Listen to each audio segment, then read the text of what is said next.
Hello and welcome to Season 2, Episode 8 of Non-League to Legend. I'm Kev, and coming up on today's episode, I've got a live commentary match of the home game against Altrincham in the Conference North.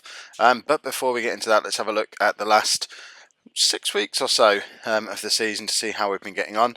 Last time you were with me, it was for the double header live com episode where we had the 1-1 draw with Wrexham, followed by the 3-0 away win against Stockport, which at the time I said, hopefully, would have made us safe.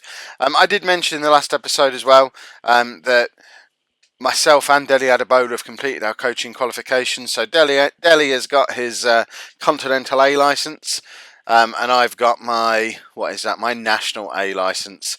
And yeah, we've sent Deli off to do his Continental Pro licence. That's going to take him 12 months. And I'm going off to do my Continental C licence, which should hopefully be finished before the start of next season, which will be very pleasant. So, next match at home to Lincoln, local rivals, big game. We lost 1-0. There goes that momentum we built up. In Lincoln, they were actually between us and Stockport, so the Stockport game was big and important. But so was this Lincoln game, and this has dragged us straight back into the mix. And it doesn't get much better from there because Halifax are just above us in the league. We lost 2-1 away to them. And yeah, the board are sort of putting up with me. They're pleased with the management of the team, but that's it. They're happy with Justin McKay coming in. They like him, but they still don't like Max Croker, and I don't get it because he seems to be playing quite well at the moment, our new goalkeeper. I think it's probably the price. It hasn't been all bad. We did beat Torquay 1-0 at home with an Isaac Buckley goal. We've brought in our new intake of youth players. I'm not going to go through all of them, but this guy does stand out. Gavin Jones, an advanced playmaker who can also play as a winger on either side or as a striker. For a 15-year-old, look at his first touch, his flair, his and his stamina. He's got and technique, that's the other one I was looking for. Who cares about his stamina? He's 15, but first touch, technique and flair for 15 years old in the Conference National, he is going to be some midfield player when he's done.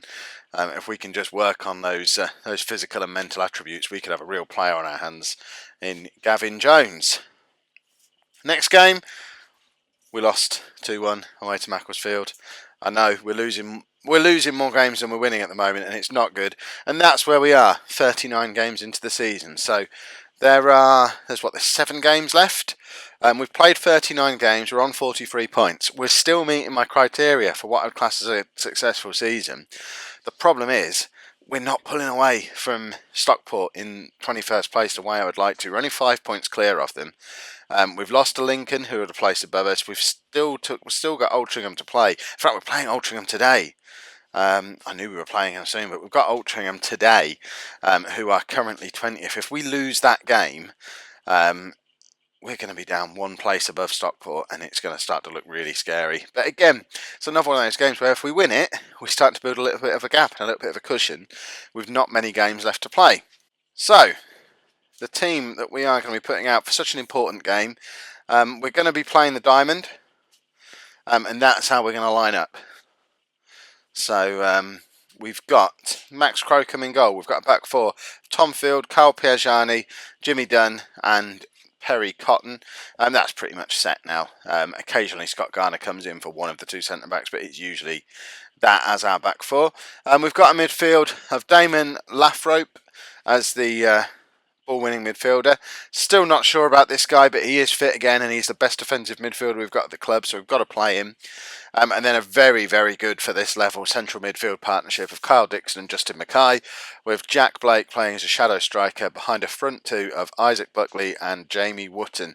We've actually dropped Colby Bishop for the first time all season. He's our top goal scorer, but he's just not been doing it over the last few games. So Wotton's been looking good when he's been coming off the bench. I don't think I've started him all season, so it's time to give him a chance. He's been looking good recently. And we've still got Matt Godden on the bench as well. So we've got plenty of options going forward. But we really, really do need to beat Altrincham today. It's so important. And I suppose it is a bit of a risk going for the Diamond because I'm still not certain, and I'm sure you're not certain. You might be. Tell me in the comments. But I'm still not certain what our best formation is, what our best 11 is. Should we be playing the 4-3-3? Should we be playing the Diamond? Should we even be going back to the 4-4-2? But I'm going Diamond at the moment. And I know it could all go wrong, and it's such a big game. Should I be messing around with the diamond today? It seems to be a lot more secure defensively, and we really are struggling at home and conceding lots of cheap goals. So I want to be solid at the back, and I think we've got the firepower going forward to do that, and that is an excellent way to start the match. Jack Blake playing as a shadow striker. I'll have that. 1-0, 6 minutes into the game. Now we just need to not concede. Easy. Not so easy when you look at our record, but that's Lathrope who's played the through ball to Wootton, and Wootton has played Blake through brilliantly there, and that is the advantage of playing with the shadow striker and the two up. You can get him in positions like that where he was completely unmarked because their centre-backs were worrying about our strikers, and Blake just waltzed through completely unmarked.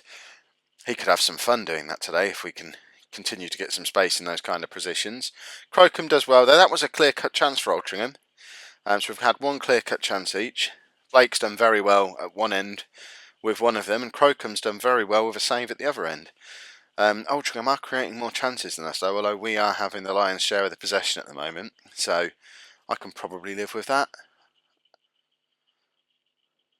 It's all going a bit quiet. We're picking up a few chances. Nothing worthy of a highlight though. One thing I am noticing with this diamond, because it's almost like a variation on shape of the 4-4-2 that we were using last season. So we're doing the similar short passing, retain possession, play out defence instructions. And we do really keep hold of the ball well. We're having so many passes. We had one match, I forget who it was against, it must have been one of the ones we've won recently, where we had over 600 passes. We're in the Conference National. 600 passes in a match is ridiculous. That's Barcelona levels of passing. Passing completion probably wasn't as good as Barcelona would have been, and we didn't do much with it, but we kept hold of the ball, and we passed the ball really well. So that's how I want to be playing. I am enjoying watching our matches again, which I wasn't earlier in the season when we were just putting 3 lumps up front and hoofing the ball at them. This is how I want to be playing. Still not sure if I like the diamond or if I want wingers. I imagine long term, I see myself drifting towards a 4-5-1 or 4-3-3 wide or whatever they call it in Football Manager. And that's probably how I'm going to be long term, but you need a really, really top draw striker to be able to play that. And we haven't got one, and it's 1-1. I'm too busy chatting about tactics and my plans for the future. And forget we're in a relegation battle, and it's now 1-1, and we've got a bit of a problem on our hands. Oh, we've given him so much space there. And Crocombe, I don't even know what he was doing. Really isn't the dominating goalkeeper I thought I was getting when I spent £10,000 on him. Oh well, what are you going to do? It's all gone very quiet again. I mean, we have dominated possession there. It's a shame that we've slipped up at the end because we owned that half. And we need to go out and do it all again now. Continue playing well, continue creating chances. We've given them 3 clear-cut chances, which is awful really when you consider that we're playing what's supposed to be quite a defensively sound system. We've got a ball-winning midfielder sat in front of our back 4 who should just be nipping these moves in the bud. Not happening though, and we need to create a bit more going forward. And again, it's what we were guilty of last season. We're just sort of holding on to the ball, but not doing anything with it. We're having a lot of possession in our own midfield where it's not very threatening, and teams just let us do it. And we need to develop that clinical edge to that system where, yeah, we can have the ball for long periods of game, but then we do something with it and we make it actually count, because we've just spent the first 25 minutes of the second half basically keeping hold of the ball, but we've done nothing with it, and it's still 1-1. And we need to make a change. Let's bring on Matt Godden. And who else can we bring on? We're going to bring on James Horsfield as well. He can come on for Mackay. Or McKay. McKay, probably. And let's hope Godden can pick up a goal. He's also... I mean, we've got a lot of goals on the bench. With Bishop and Godden, there's 30 goals between them this season there with those 2 players. Oh, I probably should have started them both. Oh, what am I thinking? This is not good. We are really, really back in a relegation scrap if this is how this game ends. We needed a win today. Even a draw wouldn't have been enough. But to be 2-1 down against a team below us in the league at this stage of the season, it would be devastating to get relegated at this stage, because we've never really been in danger. We've just sort of been hovering somewhere between 6 and 10 points clear of relegation all season long. Even when we had that long run of 7 defeats, we were never really in danger of being sucked into a relegation battle. But here we are, 6 games to go after this, and that's exactly what's happening. We need to bring Colby Bishop on, and we need to go attacking, and we just need to get a goal somehow. Oh dear, this is not good. This is not good at all. And we're just not creating anything. Let's go overload, but I mean, it's going to make no difference. It's too late. Come on, lads, we need a goal here. We had such a promising start, and we do play such nice football.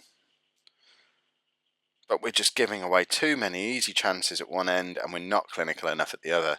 And that is a really, really poor result at the worst possible time, because that has left us, let's wait for this to tick over, we're now 2 points clear of Stockport with 6 games to go, and we're in terrible form. For the first time all season, I'm genuinely worried that we might get relegated here. This is not good. Right. My plan, let's have a look at the league table. So, that's where things stand. We've got 6 games left. Stockport are on 41 points. They're the only team, realistically, that are catching anybody. But ourselves and Lincoln are both on 43 points. We've got the edge on them slightly on goal difference. And then we've got Cheltenham, Altrincham are the other teams who are probably still in the mix. We've lost to all three of those teams, Altrincham, Cheltenham and Lincoln. We've lost to all of them in the last month. The only one we've beaten is Stockport, and thank goodness we did, because if we hadn't have beaten Stockport, we'd be the team in the relegation zone now. That's how crucial that game is already looking. Let's have a look at the fixture list, and I'll plan what's going to happen in our next episodes. I mean, that is a tough looking run of games.